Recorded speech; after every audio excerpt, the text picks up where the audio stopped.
Днес искам да ви представя новите универсални механизми за моноблоци. Пълнещ механизъм с присъединяване на 3 осми. Иновативното и новото тук е, че самата поплавък е малко по-малък, лесен е за почистване тук и с новата система, която е за бързо пълнене. Същия механизъм с долно пълнене, новата система за бързо пълнене и пластмасов щуцер за присъединяване.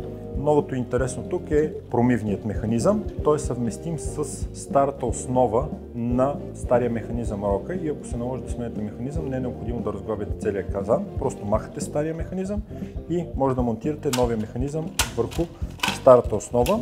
При него интересното е, че той може да се монтира на абсолютно всички казани рока и фаянс, като минималната височина при този механизъм е 33 см, максималната е на 40 см. На опаковката отстрани има показано за различните казани на коя позиция трябва да е силиконово уплътнение за по-дълъг живот, като тук може да настроим какво количество вода да пускаме при натискане на големия бутон и тук същото може да го настроим какво количество вода да пуска при натискане на малкия бутон. Самия бутон е с нов иновативен дизайн, с възможност движение 5 градуса, т.е.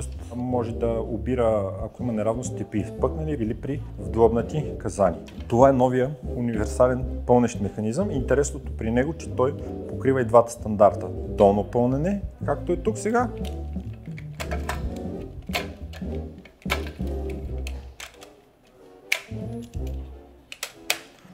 странично пълнене, метален щуцер вече имаме тук. Имаме възможност за настройка на височината на самия механизъм, тъй като има някои казани, които са по-високи, по-сплеснати, някои, които са по-разляти, по-тумбести.